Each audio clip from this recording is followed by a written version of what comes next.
কলগাছিয়াৰ খেল্লি গাঁৱত টুলুঙা নাৱেৰে বিপদসংকুল যাত্ৰা। বেকী নদীত এখন দলং নথকাৰ বাবে এইদৰে মৰণক শৰণ দি যাতায়াত কৰিব লগা হৈছে গঞা ৰাইজে। দৈনিক হাজাৰ হাজাৰ ৰাইজ আৰু স্কুল কলেজীয়া ছাত্ৰ-ছাত্ৰীসকলে যাতায়াত কৰা বৰপেটা জিলাৰ মন্তিয়া সমষ্টিৰ অন্তৰ্গত এই পথটোত এখন পকী দলং নিৰ্মাণ কৰিবলৈ চৰকাৰক দাবী জনাইছে ভুক্তভোগী ৰাইজে। ৰামপুৰৰ পৰা দক্ষিণ খেল্লি হৈ হাওৰাচৰা গাঁৱলৈ যোৱা এটি গুৰুত্বপূৰ্ণ এই পথটোত বেকীৰ ওপৰত বিগত ৪৫ বছৰেও নিৰ্মাণ হোৱা নাই দলং। ফলত যাতায়াতৰ ক্ষেত্ৰত যুগ যুগ ধৰি জমৰ যাতনা ভুগিব লগা হৈছে ৰাইজে।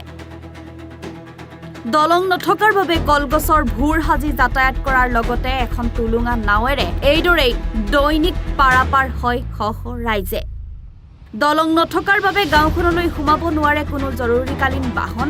সেয়ে শীঘ্ৰেই এখন পকী দলং নিৰ্মাণ কৰিবলৈ অসম চৰকাৰ আৰু মন্দিয়া সমষ্টিৰ বিধায়ক চেয়াৰমান আলী আহমেদক কাটৰ আহ্বান জনাইছে ভুক্তভোগী স্থানীয় লোকসকলে। আমাৰ এটা মৰা বেকী আছে, এই বেকীখনৰ ওপৰত দলঙৰ এটা বহুত প্ৰয়োজন, কিয়নো আজি স্বাধীনতাৰ ৭৫ বছৰ হৈ গ'ল, কিন্তু আমাৰ এতিয়ালৈকে কোনো চৰকাৰী সেনেকুৱা কোনো আমি আঁচনি পোৱা নাই। সদ্যহতে আমি যোৱা পঞ্চায়ত নিৰ্বাচনত আমাৰ প্ৰতিনিধিসকলে আহিছিল, তেওঁলোকে এই নদীখনৰ ওপৰত যে এটা ব্ৰিজ লাগে, পকা ব্ৰিজ লাগে, এইটো বহুত তেওঁলোকে আহি পৰিদৰ্শন কৰি গৈছে। তেওঁলোকে আশাও দিছিল যে আমি জিকিলে আমি হয়তো কিবা এটা ব্যৱস্থা কৰিম, কিন্তু সেইটো আমি নাপালোঁ।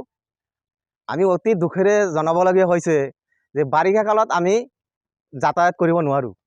এইখন ৰাস্তা আপোনাৰ খেল্লি হৈ আপোনাৰ চাউৰাচৰা, চিকনি, জাউৰিমাৰী সংযোগী ৰাস্তা হয়।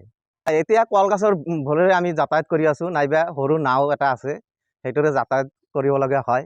কিন্তু দুখেৰে জনাব লগা হয় যে আমাৰ এই নদীখনৰ লগতে এটা LP স্কুল আছে, আৰু 1 কিলোমিটাৰ দূৰত ৰামপুৰ হাইস্কুল আৰু হায়াৰ ছেকেণ্ডাৰী ME স্কুল আছে।